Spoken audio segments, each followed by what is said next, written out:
Hey everyone, and welcome to this week's edition of the October Club.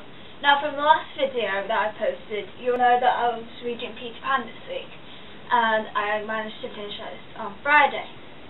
Now, while it's only a short reader, 159 pages, I would definitely recommend it to people, because you can read it through in like a few hours or a day, and it definitely brings back memories of watching the Disney movie of this. And when you compare the two, I would say there's probably not as much action happening in the book, but there's still plenty happening on, and of course there are some areas that are different to the movie, you know, vice versa.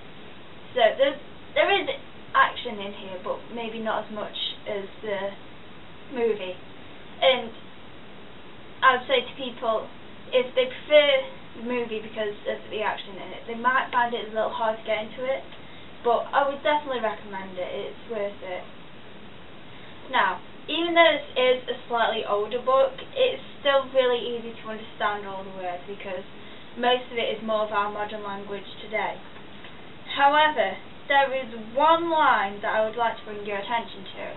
And in this scene, Peter Pan's sat outside the house where the Lost Boys and Wendy and John and Michael are, and he's just watching over them. And this is the line. After a time he fell asleep, and some unsteady fairies had to climb over him on their way home from an orgy.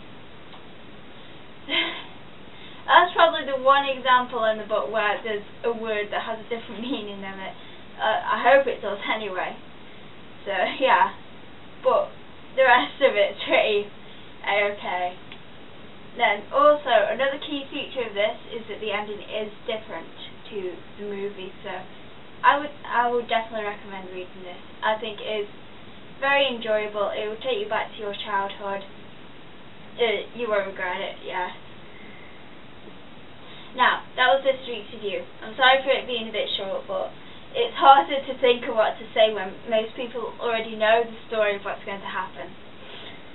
This week's read now is going to be The Adventures of Tom Sawyer, and hopefully I'll have a better review of this one for next week because not as many people know the story, but I have a feeling it's going to be a really good book, so better get stuck in then. I'll see you later, guys. Bye!